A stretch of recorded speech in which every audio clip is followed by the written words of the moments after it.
They said time bent differently in the mountains, but Hollowvale was no ordinary village. Faces never sagged, hair never grayed, and children seemed caught forever in the glow of youth. Yet behind every smile lay a silence, a shadow that crept closer with each passing year. For in Hollowvale, no one aged a day past 20, but at the stroke of their 40th year, they vanished, swallowed by forest or soil, leaving nothing behind but an echo, and still, no one spoke of it aloud. The path that led me to Hollowvale was no path at all, but a thin ribbon of earth, hemmed by mountains that seemed to lean closer the deeper I walked. The air was thick with pine and damp stone, carrying with it a hush so profound it pressed against my ears like water. I had not meant to find the place. My horse had gone lame 2 valleys back, forcing me to continue on foot, guided only by the stubborn pull of instinct or fate. The first sign of the village came in the form of smoke rising in the distance, pale against the black tree line. I followed it down into a hollow, where cabins clustered like huddled figures, their roofs bowed beneath the weight of years yet strangely unmarred by rot. The villagers looked up as I entered, every face marked by the same startling youth, smooth skin and clear eyes, but their gazes carried an unspoken heaviness. Children played in the dirt road, their laughter sharp and bright, but when I asked a boy his age, he only smiled and repeated the question back to me as though he'd never learned to answer. Men with the shoulders of laborers leaned against doorframes, their hair thick and dark, their hands calloused, but their faces curiously untouched by time. Women stirred pots, their voices soft, melodic, but each sound seemed rehearsed, too careful, like a hymn sung one too many times. And yet, what unsettled me most was not their faces, but the absence of elders. Not one stooped figure, not one gray braid or trembling hand. A village without age is a village without history, I thought, and the notion hollowed me to my bones. When I asked where the old ones were, silence swept across the square like a sudden wind. A woman with eyes the color of riverstone said quietly, "There are no old ones here." Her words struck with such finality that I could not speak. That night, they offered me bread and a bed in an empty cabin, though the mattress smelled of smoke and the walls bore strange carving shapes that reminded me of trees bending toward a single point. Sleep eluded me, for I kept hearing footsteps outside, soft as if barefoot, circling the house until the first light of dawn. When I rose to look out the window, there was nothing in the road but damp earth and the faint trace of children's laughter carried on the mist. Hollowvale had opened its doors to me, but already I felt as though I had stepped into a place where time itself kept secrets no map would ever mark. The longer I stayed in Hollowvale, the more I began to notice the sameness of the faces around me, not only in their youth, but in the way they never seemed to shift with time. The blacksmith's apprentice I met on my first morning stood in the same place the following week, his shoulders strong and his grin boyish, his voice carrying the same inflection as though a single day had not passed. The children who chased one another in the dust wore the same patched clothes, their cheeks still flushed with health, their laughter unchanged in tone or rhythm. Even the women at their hearths, ladling stew or grinding corn, looked like sisters in a portrait, their hair dark, their eyes bright, their skin untouched by weather or work. I tried to measure their age in the small details, in lines at the corners of their eyes, in the gray that might have threaded through a braid, but I found none. A man who claimed to be nearing 40 clasped my hand with strength, yet his grip belonged to someone 20 years younger. When I pressed him with questions, he smiled a thin smile and said, "We are blessed with youth here. You'll grow used to it." But I could not. Each morning as I wandered through the square, I felt as though I were walking among wax figures, frozen in the perfection of their prime. Their bodies carried the weight of labor, yet their faces betrayed no trace of it, as if the years rolled over them without leaving a mark. There was one woman in particular, Ruth, who drew my gaze. She told me she had 3 daughters, all grown and married, yet she herself looked no more than 25, her voice lilting like a girl's. I asked where her daughters lived, and her eyes flickered toward the woods before she lowered them, whispering, "They are gone." She would say no more. That night, restless, I walked the narrow lanes of the village and found myself before the chapel. The lantern light revealed something I had not noticed before, faces carved into the wood of the doorframe, smooth and unlined, each identical in youth. It struck me then that Hollowvale was not merely a place of slow aging, but a place where time refused to move at all, holding its people in a cruel parody of life's middle years while erasing the rest. Their youth was not a gift, but a sentence, and behind every bright smile lingered the shadow of what it cost. I thought of Ruth's daughters, vanished without explanation, and of the boy who only echoed my words when I asked his age, and a chill settled into me, deeper than the mountain air. I realized Hollowvale was not timeless. It was a place where time waited, patient and merciless, for the moment it would finally claim its due. It was only after many days of listening to their quiet conversations, the low murmur exchanged at doorways and in fields, that I began to notice a phrase that unsettled me more than all the youthfulness around me. They never spoke of time in years, not openly, but when the number 40 was breathed, it came as little more than a whisper, like a curse no one wished to claim. I first caught it in the voice of a mother calling her child inside at dusk. Her tone was sharp, commanding, but when the girl protested, the woman muttered something soft 40, and the air seemed to thicken, the child falling silent at once. Later, I asked another villager, a man chopping wood, about his age. He laughed, though there was no mirth in it, and said, "You should not ask such things here." When I pressed, he added with a glance toward the forest, "We live well until our time." After that, best not spoken of. I found that birthdays were not celebrated at all, not with cakes, not with gatherings or song. No candles burned for another year of life, only the hush of avoidance. Yet I could not help but notice the nervous glances villagers cast at those approaching their 40th year. A man named Caleb, broad-shouldered and eternally youthful, was said to be nearing his time. I saw him one evening sitting alone on the chapel steps, his hands shaking though his face remained smooth as carved wood. Children passed by without laughter, pausing to stare at him, as though they already knew he would soon belong to the silence. I dared to ask him what would happen when his day came. He looked at me with eyes both young and ancient, and said, "We do not speak of it, because there are no words for where we go. Only the trees hear our last breath." That night, in the cabin they had given me, I heard the sound of hushed voices outside, a gathering that moved like a current through the village. I followed from a distance, unseen, and came to the edge of the forest, where a small circle had formed around Caleb.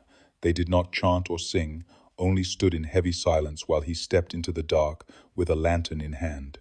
His back was straight, his pace slow, and not a soul followed him. The villagers dispersed without a word, leaving me with the sight of his light swallowed by the trees. The next day, his cabin stood empty, his tools neatly arranged, as if he had simply laid them down after work. When I asked after him, a woman told me calmly, he reached his year. Her voice broke only once, not on his name, but on the number she did not finish saying. In Hollowvale, youth was eternal, but the 40th birthday was the line no one crossed without vanishing, a line spoken only in whispers that clung to the air long after the voice had faded. The meeting hall stood at the heart of Hollowvale, a squat timber structure with high windows that caught little light and a door that groaned like a dying thing each time it was pushed open. Inside, the air was colder than it ought to have been, as if time itself had gathered dust there. What drew my eye immediately was the clock. It towered against the far wall, its face broad and pale, its hands locked forever at the stroke of midnight. The villagers spoke of it rarely, and when they did, their words were clipped and cautious, as though naming it might cause it to stir. I asked Ruth once why the clock had stopped. She shook her head, her lips pressed into a thin line, and told me it had never ticked, not in her memory, not in her mother's either. Yet the wood of the casing gleamed as though polished just yesterday, and the pendulum, though frozen, seemed to shiver faintly in the corner of my eye, a trick of light I could not prove nor deny. On my third evening in Hollowvale, I crept back to the hall alone, lantern in hand. The benches were empty, the silence almost suffocating, and I could hear my own pulse echoing like footsteps. I stood before the clock and raised the lantern, and I swear I saw the second hand twitch, just once, before settling again at zero. The air carried a low hum, not mechanical but human, as if voices were murmuring beneath the floorboards. I leaned close and thought I could hear a word repeated over and over, though it was too faint to discern. Later, when I mentioned this to a man named Elias, he grew pale and turned his back to me, muttering that no one should linger near the clock when the moon was new. That night, I dreamed of the meeting hall filled with villagers, their youthful faces turned upward, all of them staring at the frozen clock as though waiting for it to strike. Their lips moved in unison, though I could not hear their words, only the pounding of silence that followed. When I woke, I found the carvings on my cabin wall seemed sharper, the lines etched deeper, as though they had grown overnight, and their shapes bent toward a circle, like the face of that cursed clock. In Hollowvale midnight was not a passing hour, but a wound in time, fixed and eternal. The villagers bore it with resignation, avoiding its gaze, but I felt it watching me each day, waiting for the moment its silence would demand something more. The old schoolhouse sat at the edge of Hollowvale, its roof sagging beneath moss and years of neglect, though the windows remained intact, as if some unseen hand had preserved them. The door creaked wide enough for me to slip inside, and what met me was not ruin, but a kind of arrested decay.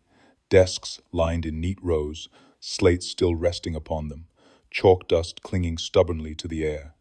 It was as though the children had only just stepped outside for recess and never returned. On the teacher's desk lay a ledger bound in cracked leather, its edges curled like dry leaves. Curiosity overcame me, and I opened it, expecting lessons or arithmetic. Instead, I found names, row upon row, page after page, each one written in a steady hand across the span of decades. At first, I thought it a simple record of students, but as I turned the pages, my blood cooled. The same names appeared again and again, year after year, without variation. Caleb, Ruth, Elias, Miriam, names I knew, spoken daily in the square, faces I had passed only yesterday. Yet the dates beside them stretched back nearly a century, unbroken, as though the children had never grown, never advanced, only repeated in some endless cycle of enrollment. There were no marks for graduation, no notes of absence or death, just the names, written as faithfully as a prayer carved into stone. I lingered on one in particular, a girl called Lydia. Her name first appeared in the year 1820, then again in 1840, then again only last spring. Each time, she was marked at the age of 10. My hands shook as I closed the ledger, but when I turned toward the windows, I saw a girl standing outside in the fog, staring at me with solemn eyes. She could have been 10, no more, her braids tied with fraying ribbon. She lifted her hand in a slow wave before vanishing into the mist. My breath caught in my throat. When I later asked Ruth about the schoolhouse, she told me no one went there now, not since the bell had fallen silent. When I asked about Lydia, her face stiffened, and she muttered only, "The register remembers more than we do." That night, as I lay awake, I heard the faint chime of a school bell tolling once, distant and thin, though no bell had rung in Hollowvale for generations. I thought of the ledger and the endless repetition of names, and I realized the village was not raising children but reciting them as though time itself had chosen to keep them in its ledger, never turning the page forward. Hollowvale did not teach its young. It kept them, behind the chapel, where the grass grew sparse and the trees leaned close, as if eavesdropping, lay a row of stones, unlike any I had ever seen. They were not gravestones, though they bore the shape of them, tall, pale markers pressed deep into the soil. What struck me first was their sparseness of detail. No dates, no epitaphs, no family names. Only a single word carved into each, the same word again and again. 40. Some were etched with careful precision, others looked as though they had been hacked in haste, yet all carried that single number as though it were both curse and confession. I counted them 40 stones in all, their repetition unsettling, their placement exact. The villagers passed by without pausing, their eyes sliding away as if the sight pained them. When I asked Elias what the stones meant, he grew rigid and said they were reminders. Nothing more, but he would not explain what they were meant to remind. That evening, when the sun slipped behind the ridges and the chapel shadow fell long across the markers, I lingered. The air shifted, cool and heavy, and the forest grew still as though holding its breath. I thought I saw shapes moving between the trees, figures pale and watchful, but when I blinked, there was nothing. The stones themselves seemed to hum faintly, not with sound, but with a pressure in the chest, a weight that made me step back. Later that night, Ruth came to me, her face pale in the lantern glow. She told me her own brother had reached 40 the year before. He had walked to the stones at dusk and placed his hand upon one, and by dawn he was gone. His name was never spoken again. "It is not death," she whispered, her voice trembling. "Death leaves a body. This leaves nothing." Her eyes darted to the window, as though fearful someone might overhear. I asked if she had searched the woods, if she had begged for answers. She only shook her head and said, "The stones keep what they are given. To look too long is to be claimed." Her words sank into me, chilling, and yet I could not keep away. The next morning I returned and laid my hand upon one of the markers. The stone was warm, as though touched by breath. For an instant, I felt as if countless voices pressed against my skull, murmuring in languages I could not name, and a vision flashed of villagers young and smiling, stepping into darkness as lanterns bobbed in silent procession. I tore my hand away, gasping, and the warmth faded, leaving only cold stone beneath my palm. I knew then that the markers were not graves, but thresholds, each one sealing away those who had crossed into a place beyond the village. And Hollowvale, for all its youth and beauty, was nothing more than a waiting room for that final summons. She found me by the well one gray morning, her figure slight against the mist, her eyes watchful as though she had been waiting for me to stand there alone. She introduced herself as Miriam, her voice soft but steady, and though her skin was smooth and her hair black as pitch, there was a weariness in her gaze that belonged to someone far older. She asked if I believed in second lives, and before I could answer, she said she had lived 2 already. Her words clung to me like smoke. She told me she remembered the night. She turned 40, how the villagers had gathered in silence, as they always did, how the forest had pulled her forward with a voice that was not a voice, but a vibration beneath her bones. She said she walked past the stones behind the chapel and into the dark until the air thickened like water. There was no pain, no struggle, only a sudden absence, as though she had stepped out of her own body. She awoke the next morning in her bed, her hands folded neatly on her chest, her mother weeping at the hearth. Everyone in Hollowvale believed she had been returned, reborn, her youth renewed. But Miriam swore she remembered what came before, the sensation of falling into a place that had no ground, of hearing thousands of whispers calling her name in unison, of being folded back into something vast and hungry. She said she had not truly lived since. Each year, each smile, each word felt borrowed, as though she were an echo mimicking the woman who had vanished. When I asked how many times this had happened, she lowered her eyes and whispered, "Once is too many." She confided that others had awakened the same way, reborn without scars, yet carrying fragments of memory they dared not share. Those who spoke too openly, she claimed, disappeared even before their 40th year, their cabins left spotless, their names scratched faintly into the chapel door. I watched her hands as she spoke. They trembled, though her face betrayed no age, no weakness. She pressed them together, as though holding back some truth that might break her. "It is not life we are given," she said at last, her voice thin. "It is rehearsal. We are rehearsed again and again until something decides we are ready." Her words sank into me with a dread deeper than any ghost story I had ever heard. I asked what it was that decided, what force kept them young and stole them away. She only glanced toward the mountains, their peaks hidden by mist, and said, "The land remembers more than we do." Then she left me standing at the well, her footsteps fading into silence, and I could not shake the feeling that I had spoken with someone who had died once already and carried the memory like a wound that would never heal. The midwife's house was smaller than the others, its shutters nailed tight as if to keep the light from escaping, its door swollen from years of damp. Few in Hollowvale spoke of her, though every child born there had passed through her hands. They called her Miss Adeline, and she was seldom seen outside, save for the rare evenings when smoke curled from her chimney, sweet and acrid, like herbs burned to ward off something unseen. One night, while the village gathered at the chapel, I slipped to her house with a lantern. Driven by a whisper, I had overheard births were written down, but the records were locked away, where none dared to read them. The door yielded to my push with a groan, and the air inside was thick with the scent of dried flowers, dust, and something faintly metallic. Shelves lined the walls, jars of tinctures and bundles of herbs bound with red thread, but it was the chest at the foot of her bed that drew me. Iron-bound, scarred with age, its lock had long since rusted through. I pried it open, and inside found a ledger wrapped in cloth. My hands shook as I unwrapped it, revealing a book heavier than it ought to have been, the pages yellowed and soft at the edges. Each birth in Hollowvale was listed there, names written in the same hand across decades, ink that never seemed to fade.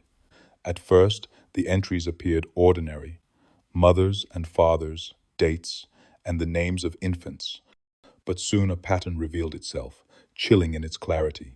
The children's names matched the names of those who had vanished at 40. Not once or twice, but again and again. Caleb, Ruth, Elias, Lydia, reborn in order, as if the vanished returned, wearing smaller bodies. My stomach turned as I traced the names with my finger. Lydia, who I had seen outside the schoolhouse, appeared 4 times, each entry exactly a generation apart. The handwriting grew more frantic the further I read, letters jagged, as though Miss Adeline herself had grown terrified of what she was recording.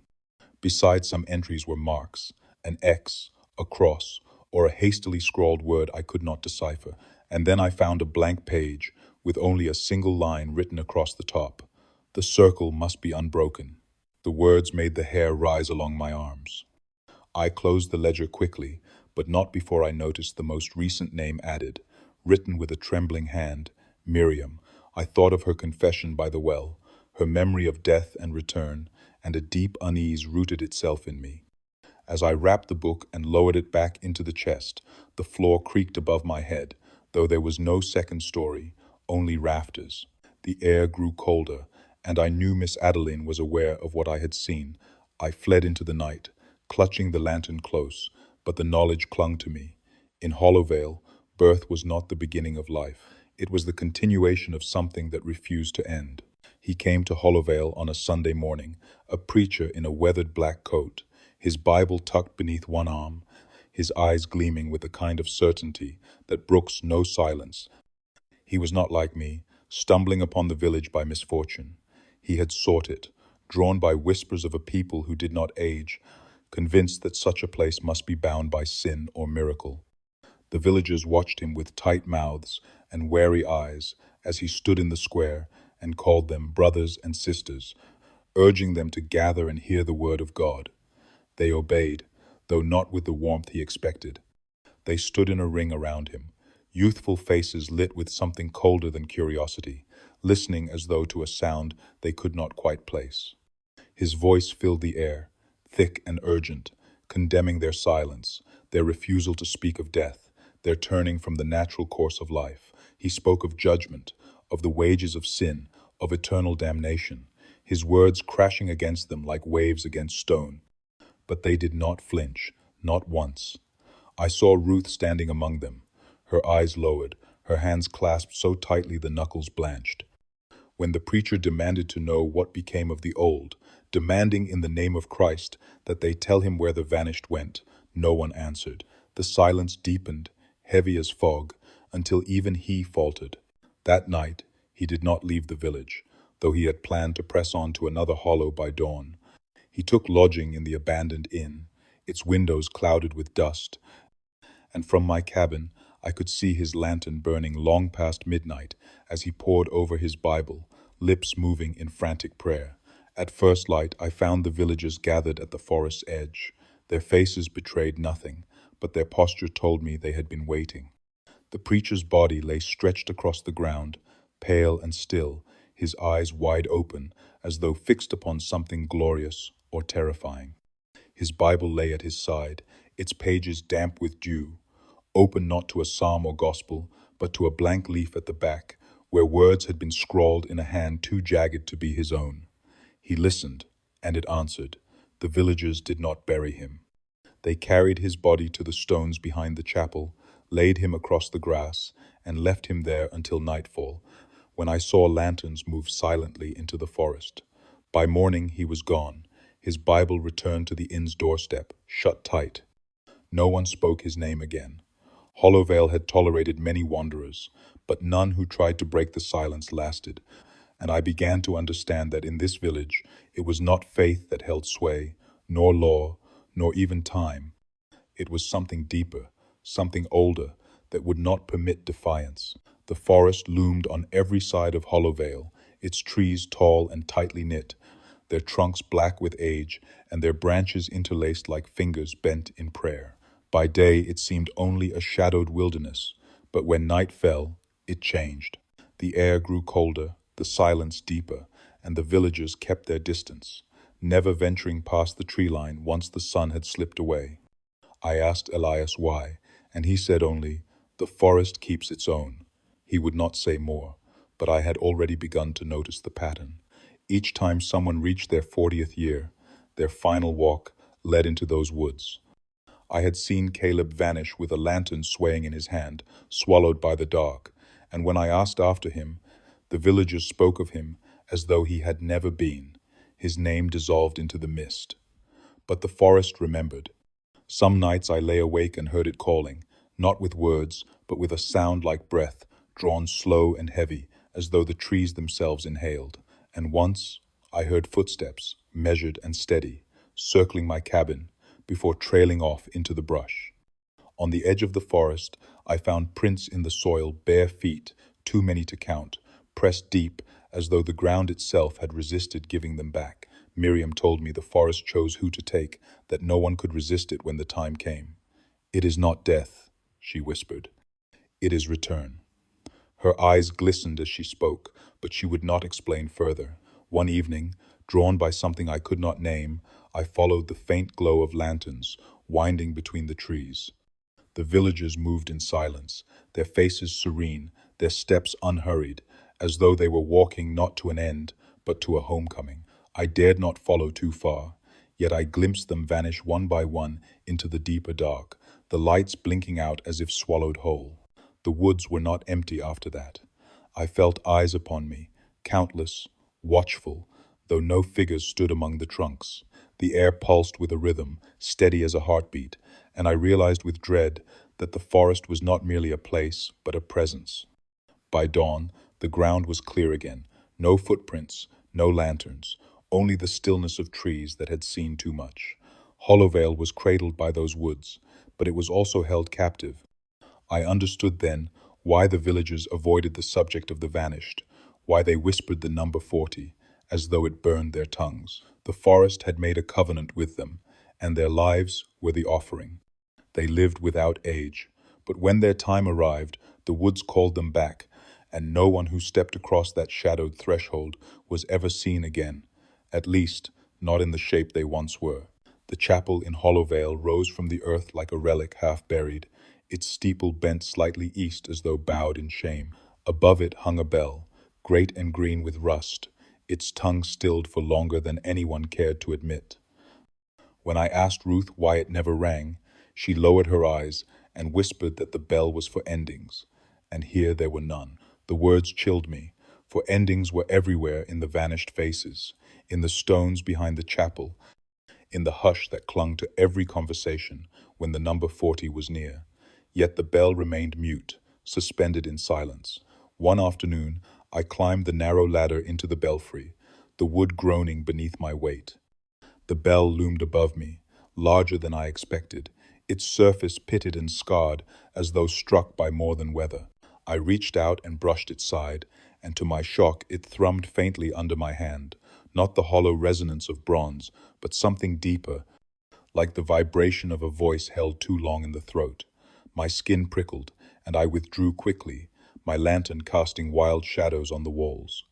From up there, I could see the whole of Hollowvale, the cabins crouched close together, the forest hemming them in, and for the first time, I felt the village was not a place of people, but of waiting. That night, I dreamed of the bell swinging wildly in the tower, its peal splitting the air like thunder, though the sound was wrong, not a toll, but a scream, low and ragged, as though the metal itself had learned how to weep. I woke, drenched in sweat, the echo of it still ringing in my bones. The next morning I asked Elias if it had ever rung in his lifetime. He grew pale and said his grandfather once told him that when the founders built the chapel, they rang the bell to bless the village. It sounded only once, and the very hour it rang, the clock in the meeting hall froze at midnight. Since then, no hand had dared to touch the rope. It would call them back, Elias said, though he would not name who they were. His gaze drifted toward the woods, and I understood. The silence of the bell was not neglect, but covenant, a pact to keep something bound. And yet, I could not shake the sense that the bell longed to be heard, that each breath of wind brushing the steeple carried its yearning. In Hollowvale, silence was its own language, and the bell was the loudest silence of all, suspended between heaven and earth, waiting for the hand that would one day break it. He came into Hollowvale on a rain-slick morning, his boots muddied, his coat torn, a stranger who seemed at first no different from me. The villagers greeted him with wary nods, but there was no surprise in their eyes, as though they had been expecting him. What unsettled me was not his arrival, but the way his face stirred a memory I could not place. It was only later, when a peddler passed through the valley and caught sight of him, that the truth began to surface. The peddler went pale, his satchel slipping from his hand, and whispered a name that did not belong to the man before us. He swore he had seen this same face 20 years earlier, in another county, a man who had vanished on the eve of his 40th birthday. Yet here he was, unchanged in feature, his hair still black, his eyes still sharp, though something in his expression seemed borrowed, ill-fitting, like a mask worn too long. I watched him as the days passed.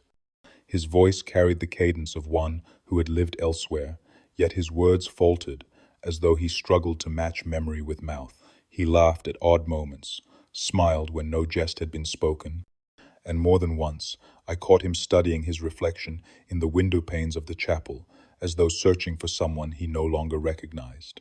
Ruth told me quietly that his name was Jonathan, though the peddler swore the man he remembered had been called Silas.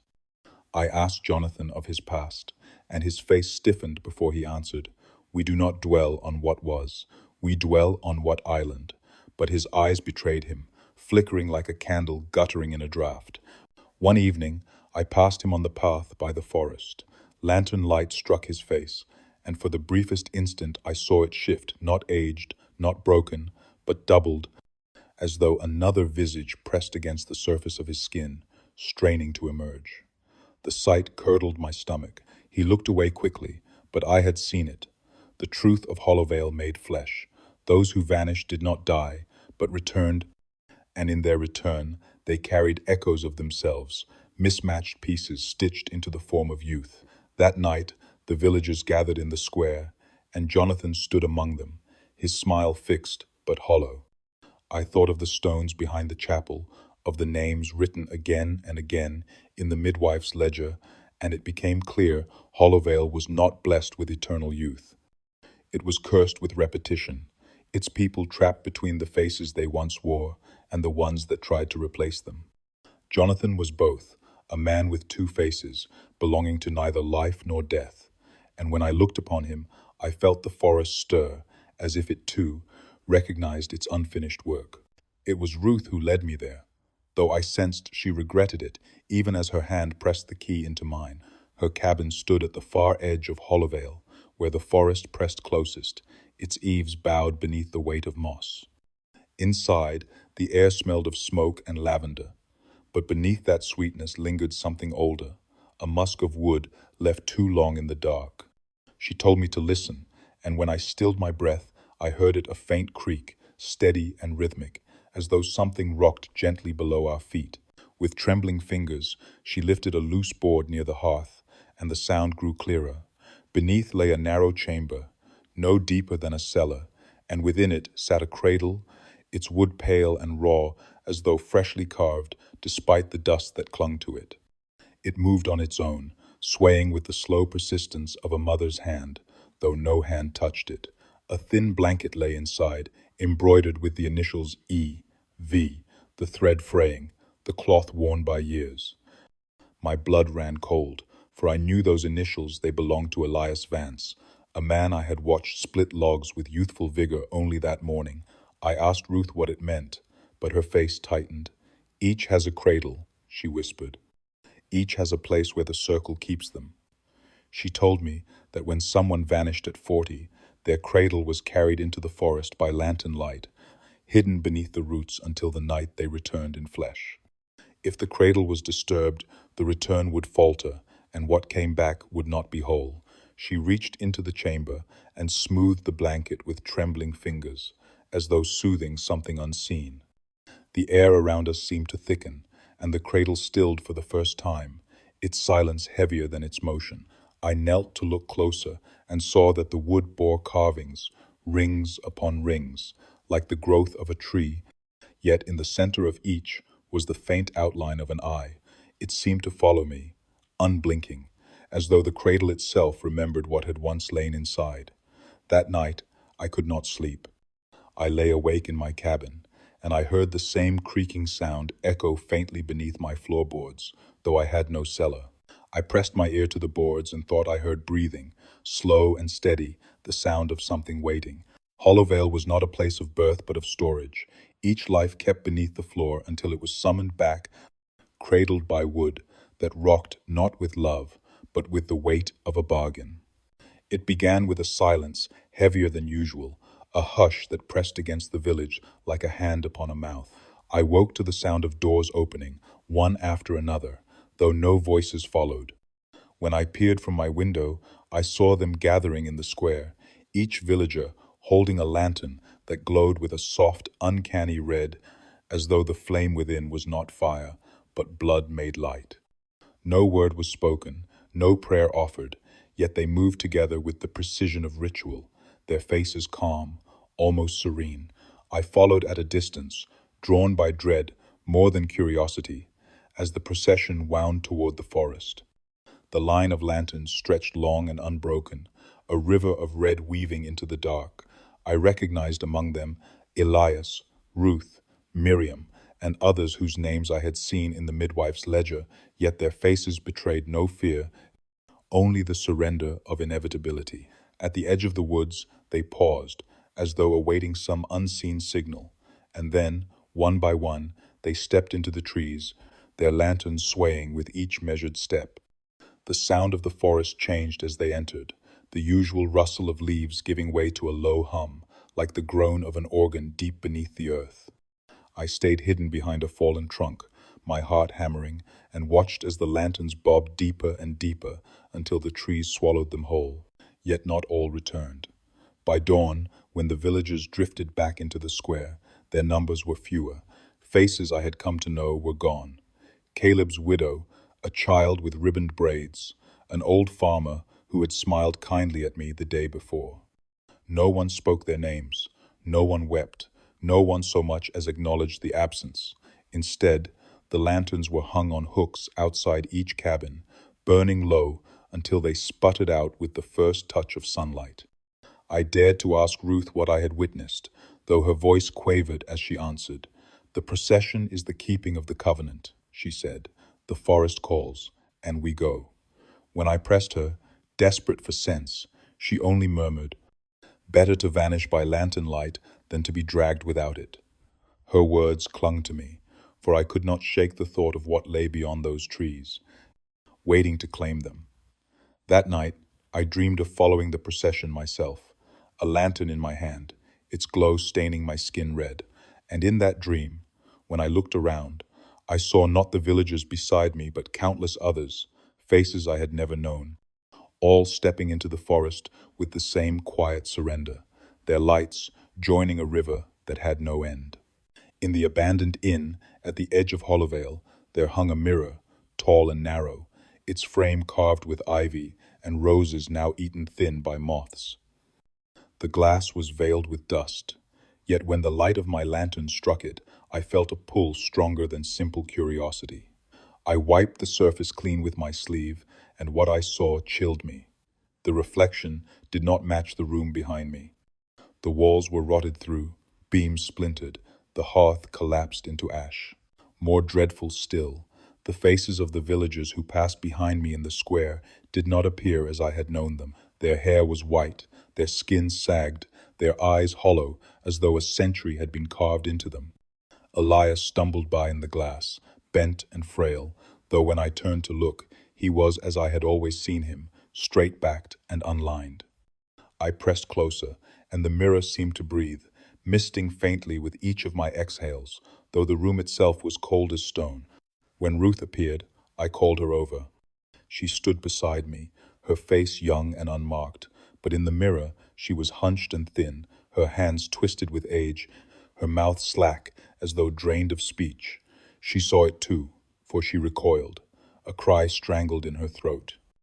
"We are not meant to look," she whispered, clutching at her chest. She fled into the night, and the mirror darkened, as though it had swallowed her fear. I remained, unable to turn away. The glass began to ripple like water, and I glimpsed not only the aged villagers, but others' faces I had never seen in the village, gaunt strangers who peered back with eyes wide in terror. Some mouthed words I could not hear, some pressed their palms against the inside of the glass, as though it were the thinnest wall between us. And then, for the briefest moment, I saw myself. Not as I stood, but aged beyond recognition, my hair thin, my mouth sunken, my eyes filled with the same dread I felt now.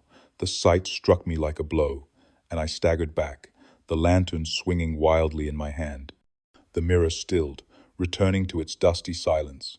Yet I knew I had seen truth.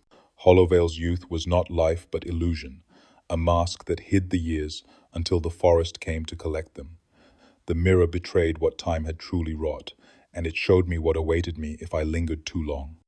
That night, as I lay awake, I covered the small shard of glass I carried in my pack, fearful it too might betray me, and I wondered if the forest itself had set the mirror there to remind us all that the face we wore was borrowed, and that the debt would soon be due. It was in the narrow lane behind the meeting hall that I first heard it, a sound that froze me, where I stood, a child no taller than my hip, her hair tied back with a strip of cloth, was speaking in a voice that did not belong to her. The tone was low, rasped with age, every word deliberate, as though dragged from deep within her chest. At first I thought some trick of the ear had deceived me, but then I recognized the cadence. It was the voice of Caleb, the man I had seen walk into the forest with a lantern and never return. The girl stood in the dirt with a broken doll at her feet, her lips moving slowly, shaping phrases too old for her years.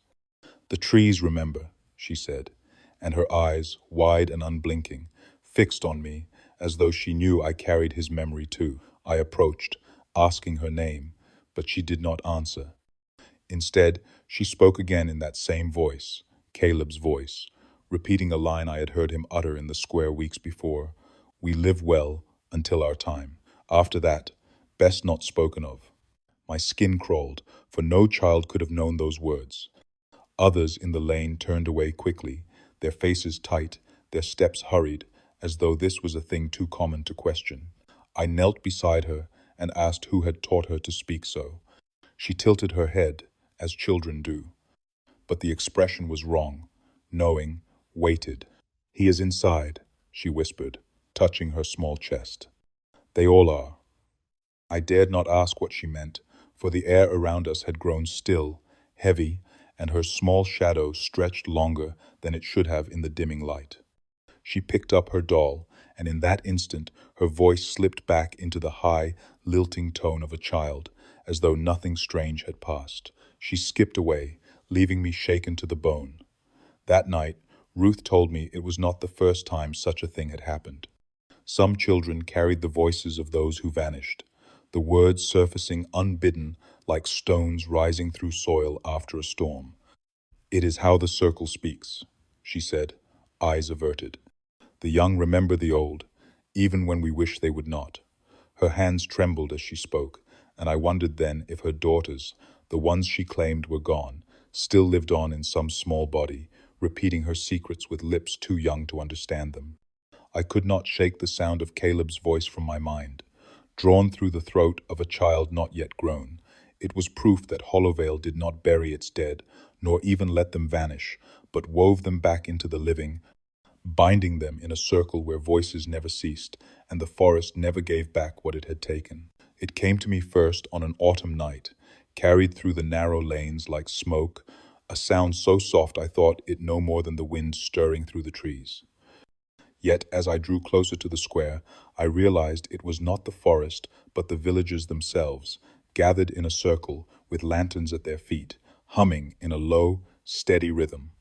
The melody was haunting, a chain of notes that seemed older than memory, repeating in endless loops until it lodged itself into my bones. No words were sung, only that sound neither hymn nor lullaby, but something that belonged to both. Their faces were serene, their eyes half closed, and I saw even the children swaying gently, as though their bodies knew the tune without ever being taught. I asked Ruth later what it was, and she grew pale.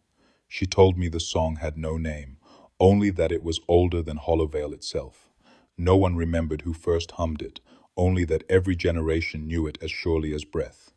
"We do not learn it," she said. "It finds us." She admitted the melody sometimes rose unbidden in her throat, even when she wished to silence it. And when she lay awake at night, she heard it threading through her thoughts like a lullaby sung by someone who was no longer there. I felt its grip soon after. The very next day, without meaning to, I caught myself humming it as I walked the path to the chapel, the notes falling from my lips without thought. The realization struck me cold, for I had never known the tune before, yet now it lived in me as if it had always been there, waiting. That night, the song returned louder. I woke to find voices outside my cabin, a chorus woven of youth and age, the same melody rising and falling in the dark. I peered through the shutters and saw them moving in procession, lanterns swaying, lips parting in the same voiceless hum. They passed into the forest, the song growing fainter with each step until only silence remained. When dawn came, the village felt emptied, though no one admitted who had gone. The air still carried fragments of the tune, echoing in corners where no voices lingered. I came to understand then that the song was no harmless tradition.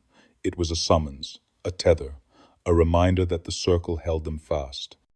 It was how the vanished were carried into the trees, not only with footsteps, but with music that belonged neither to the living nor the dead. And though I tried to resist, I knew the melody had claimed me too, for even now, when I pressed my hands to my ears, the song continued within me, soft and ceaseless, as though the forest itself had begun to hum through my blood. He had arrived months before me, a trader by the name of Samuel, though the villagers never used his name. They called him only the stranger, as if refusing to let him root himself in their circle. He had lingered in Hollowvale longer than most outsiders, first to sell his wares, then to rest his horse, and finally to stay altogether. At first, he seemed untouched by the village's strangeness, a man of ordinary flesh and worry, but over time, I began to see it, the gray receding from his hair, the lines fading from his face, the stiffness vanishing from his gait. He looked younger each day, as though Hollowvale itself were remaking him. I confronted him once, asking if he noticed the change. He laughed uneasily, but his hand went to his cheek, as if feeling the truth beneath his skin. "I sleep better here," he said. "I dream less." Yet his eyes betrayed unease, for I had seen him wake in the night, drenched with sweat, his lips moving as though answering some voice only he could hear. The villagers watched him with quiet suspicion, never shunning him, but never embracing him either. Ruth told me in a whisper that no outsider had ever been allowed to stay past their 40th year. The forest made certain of it. I thought Samuel would leave, but he did not. By the time his 40th birthday approached, his reflection had become nearly unrecognizable. He looked no older than 25, his youth restored so fully that strangers might have mistaken him for a son rather than a man of middle years. But he grew restless, pacing the square, muttering that he felt the trees listening, felt something brushing against him when he closed his eyes. On the eve of his birthday, he sought me out, desperate. His voice cracked as he begged me to leave with him, to help him escape Hollowvale's grip. I hear them at night, he confessed, clutching my sleeve. They hum inside my bones. They whisper my name. If I stay, they will take me. I urged him to flee at dawn, but when morning came, Samuel was gone. No lantern procession had been seen, no gathering at the chapel stones. His cabin lay empty, his wares still neatly stacked, as though he had only stepped outside for a moment. Yet I knew he had been claimed, for the forest was restless that day, its branches swaying without wind, its shadows shifting as though it had feasted well. The villagers carried on in silence, and no one spoke of Samuel again. I alone remembered the man who had stayed too long, and I wondered whether his youth had been a gift or a lure, bait to keep him until the forest was ready to close its hand around him. It was in the chapel that I found them, hidden beneath the altar, where the wood had warped from damp and time. A loose board gave way beneath my boot, and when I pried it up, I uncovered a narrow chest bound in tarnished brass.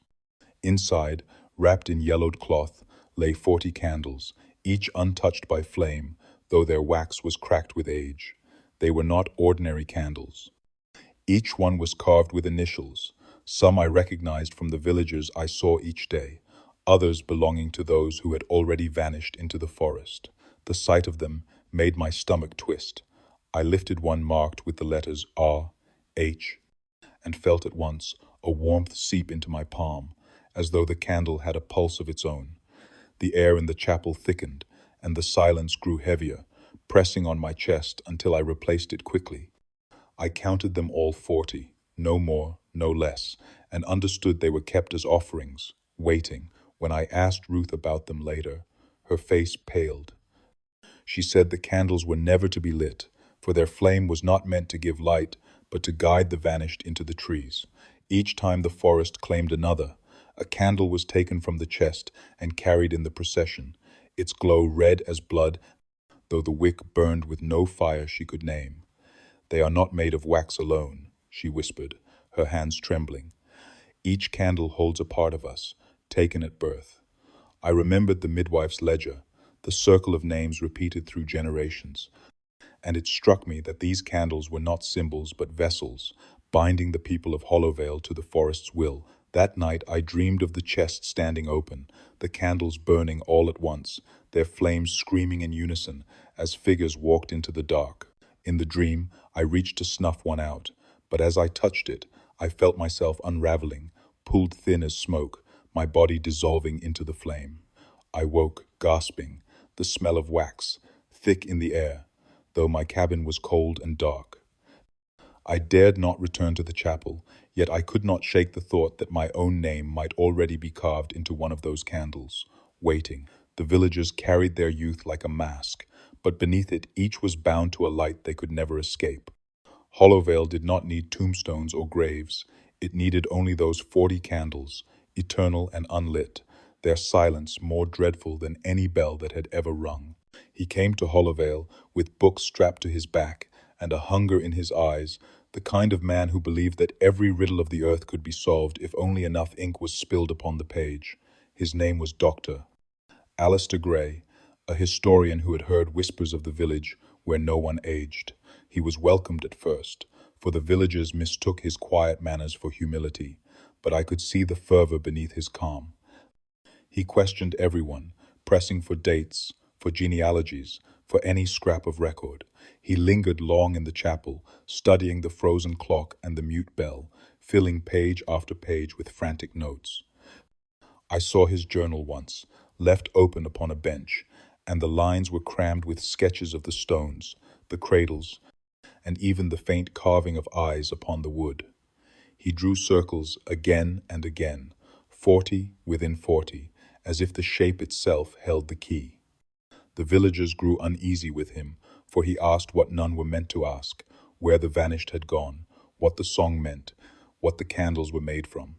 Elias warned him gently that some truths were not to be unearthed, but Dr. Gray only smiled and said, "History is nothing but the digging up of bones." As his 40th birthday approached, his manner changed.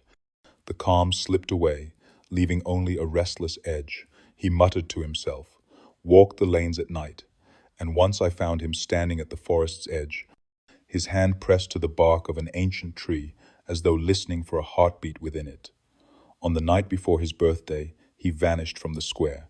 No procession was seen, no lanterns lit. His cabin door hung open, his belongings undisturbed, his journal lying upon the bed with the ink still wet on the final line. It read, "The circle will not let me speak." The words cut off mid-stroke, as though the pen had been torn from his hand. I searched the village, but no one acknowledged his absence. They carried on with their hushed routines, their faces smooth and unreadable. When I begged Ruth to tell me where he had gone, she only said, "He learned too much." The forest keeps those who listen too closely.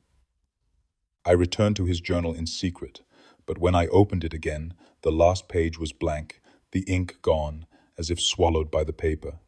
A chill passed through me then, for I realized Hollowvale did not merely take bodies, it consumed memory, erasing what had been written, leaving only silence behind. The historian had come seeking truth, but truth had claimed him instead, and his name, like so many before, was folded into the hum of the forest where no record could follow. It happened on the first night without stars. The sky hung low and black over Hollowvale, and even the lanterns in the square flickered as though uncertain of their own light. I felt it before I saw it, a wrongness in the air, thick and pulsing, as if the village were holding its breath. The forest, too, was still, but not in peace. It was the stillness of something waiting. Then came the sound of footsteps, slow, deliberate, and many. From the trees emerged figures, dozens of them, moving with eerie grace, their lanterns glowing not red but white, a ghostly light that did not flicker but shone like frost. They stepped into the square, one by one, silent, barefoot, their faces lifted toward no one. I recognized them instantly. Caleb, the preacher, the trader, Samuel, even Dr. Gray, all returned, all unaged. Their skin was smooth, their features unchanged, but something was wrong. Their eyes did not blink, their mouths did not move. They stood like statues dressed in skin, perfectly still, except for the slow rise and fall of their chests. I called out to them, but none answered. The villagers watched without fear, without joy. It was not a reunion, it was a reckoning. Ruth whispered beside me, "They come back hollow. The forest gives, but not all." I asked her, why return them at all? Her voice trembled as she said, "To remind us, to keep the circle whole." One of the children stepped forward, a boy no more than 7, and reached toward Caleb. The man looked down, eyes glassy, and repeated a single word, "Begin." His voice was cracked and distant, like wind through dead leaves. One by one, the others joined in, each echoing the same word, "Begin," until the square filled with the sound of it, a chant not spoken in joy or sorrow, but necessity. And then, as if bound to some unseen signal, they all turned and walked back into the forest, the white lanterns bobbing like ghost lights. No one followed, no one dared. That night, no one slept. The silence afterward was worse than any sound I had ever heard, stretched so thin it felt like it might tear the world open. I could not stop shaking, not because they had returned, but because I knew now that Hollowvale had no end. The vanished did not die, nor did they rest. They waited, transformed into something less than human, more than memory, part of the forest's breath. I thought of the cradles beneath the floorboards, the candles still unlit, the song that haunted every waking moment. This was not resurrection, it was rehearsal.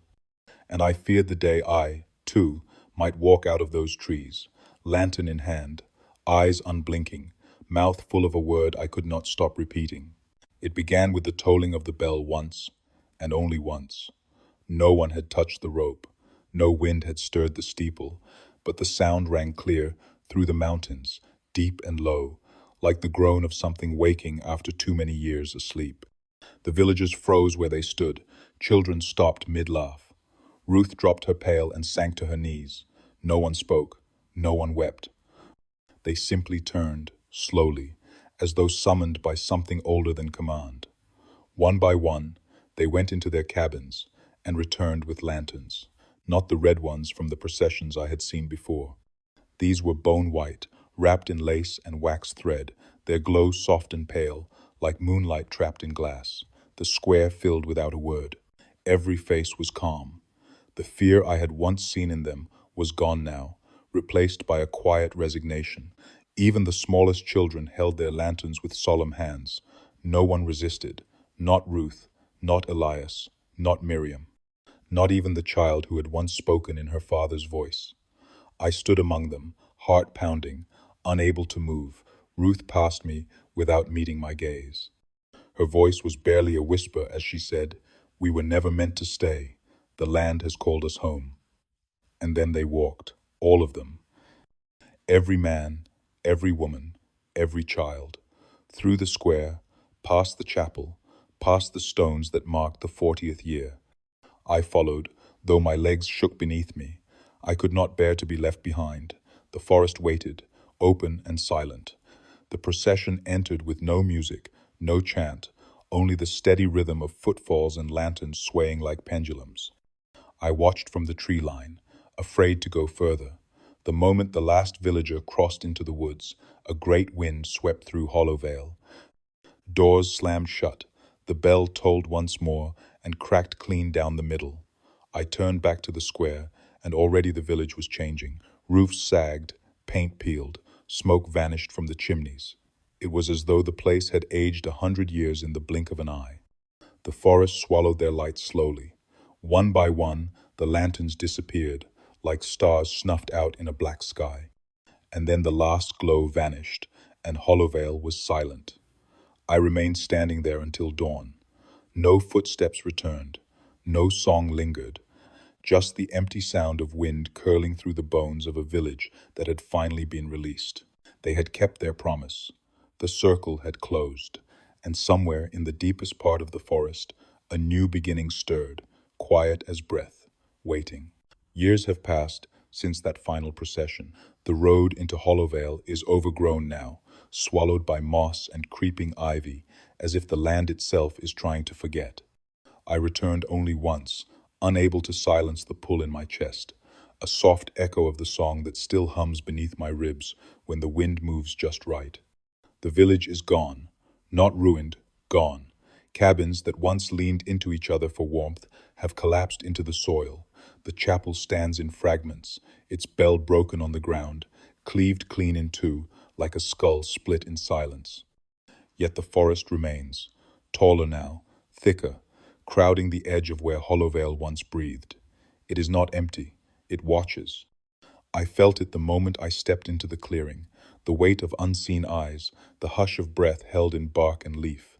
There are no markers, no stones behind the chapel, no lanterns hung on hooks, but if you walk far enough into the trees, you will see them.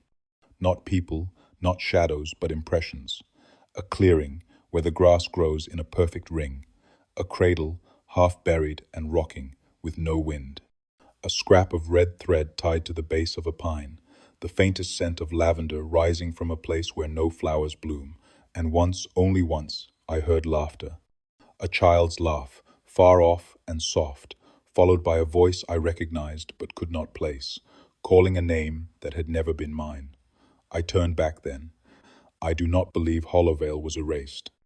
I believe it was folded into the land, absorbed into the breath of the mountain, where the circle could remain unbroken, uninterrupted. It was never about death. It was about return. Again and again, each life borrowed and reshaped, each voice passed from mouth to mouth, like a melody no one could forget. I carry that song still. I dream of white lanterns and unblinking eyes, of smooth faces that remember too much. Sometimes I wake to find my reflection blurred, unfamiliar, And sometimes, in the dark, I hum, not because I want to, but because the forest listens. And somewhere, I think, it hums back. If this story left a chill in your bones, you're not alone. Comment the oldest town in your country. And if you want more stories that whisper long after the screen goes dark, like and subscribe to The Black Chapter.